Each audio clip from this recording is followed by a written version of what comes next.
Hello guys. So, summer holidays అయిపోయినాక స్కూల్‌కి పోవాలని ఎవ్వనికి కనిపియదు. సో, నాకు గూడా అంతే. సో, అలాంటి టైంలో మా క్లాస్‌కి కొత్తగా జాయిన్ అయిన ఒక అమ్మాయి వచ్చింది. సో, ఆమెను చూడగానే ఫస్ట్ టైమ్, ఫస్ట్ లుక్‌లోనే నేను ప్రేమలో పడిపోయినా. ఇంకోటేందంటే, నేను ఆ అమ్మాయి ఒకటే కలర్ డ్రెస్ ఏసుకున్నాం ఆ రోజు. సో, ఇంకేం గావాలి ఆ ఏజ్‌ల?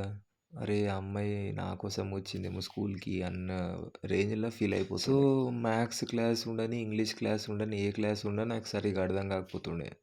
సార్‌ని అడగాలంటే ఏమంటాడో అని భయము. ఫ్రెండ్స్‌ని అడుగుదామంటే ఆళ్ళకే రాదు నేనేం అడగాలని అదొకటి. సో, అలాంటి టైంలో ఏం చేయాలో తెలవక ఈ అమ్మాయిని చూస్తుండే. ఆ అమ్మాయి ఎంత కాన్సంట్రేషన్ పెట్టి బుక్ రాసుకుంటుండేనంటే, ఆమెనే అట్లా చూసుకుంటూ ఉండిపోతుండే. ఎంత క్యూట్‌గుంది ఈ అమ్మాయి అని. సో, అలాంటి టైంలో "తేజ ఎక్కడున్నావు? నీ ధ్యాస ఇక్కడుందా? బోర్డ్ మీద పెట్టు ధ్యాస. ఇంకెక్కడో పెట్టకు" అని సార్ తిడుతుండే. మళ్ళా అమ్మాయినే సో, చూస్తుండే. ఇది నా స్కూల్ లైఫ్‌లో జరిగిన క్యూట్ మూమెంట్.